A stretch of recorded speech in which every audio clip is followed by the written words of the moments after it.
સુરતની ઉધના પોલીસે ગરફોડ ચોરીનો ભેદ ઉકેલવામાં મોટી સફળતા મેળવી છે. ઉધનાની ઈસ્ટર્ન એન્જિનિયરિંગ કંપની 11.70 લાખ રૂપિયાની ચોરીનો ભેદ ઉધના પોલીસે ઉકેલી લીધો છે. 3 યુવકોની ધરપકડ કરી છે. મળતી માહિતી મુજબ આરોપીઓએ કંપનીમાંથી કોપર વાયર ચોરી કરવાના હતા, પરંતુ આરોપીઓને 11 લાખ રૂપિયાની રોકડ મળી જતા તેઓ ભાન ભૂલી ગયા હતા અને રોકડ ચોરી કરી ફરાર થઈ ગયા હતા. આરોપીઓ શુભમ નેપાળી, દીપક કાલિયો અને આનંદ લક્કી ચોરી કરી સીધા મુંબઈ પહોંચ્યા હતા અને મુંબઈમાં તેમણે ચોરીના પૈસા બાર અને ડાન્સર્સ પાછળ ઉડાવ્યા હતા. શુભમે 11,000 રૂપિયાના ભાડાનો આલિશાન રૂમ પણ ભાડે રાખ્યો હતો.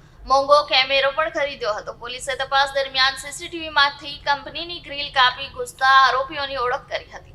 જે આરોપી આનંદ ચોરીના નોટોના બંડલ સાથે ફોટો ખેંચી ગોઈંગ ટુ બોમ્બે કેપ્શન સાથે ઇન્સ્ટાગ્રામ પર પોસ્ટ કરી હતી, જેણે પોલીસને તેમનું સ્થાન અને હાલત જણાવવામાં મદદ કરી હતી. પોલીસથી બચવા આરોપી દીપકે ઘરની બહાર પડેલી રેતીમાં રોકડ રકમ દાટી હતી, પરંતુ પોલીસે તે પણ શોધી કાઢ્યા હતા. પોલીસે ત્રણેય આરોપીઓને ઝડપી લીધા છે અને 6.5 લાખ રૂપિયાની રોકડ રકમ રિકવર કરી છે. આરોપીઓ વિરુદ્ધ ગુનો દાખલ કરી તપાસ ચાલુ છે.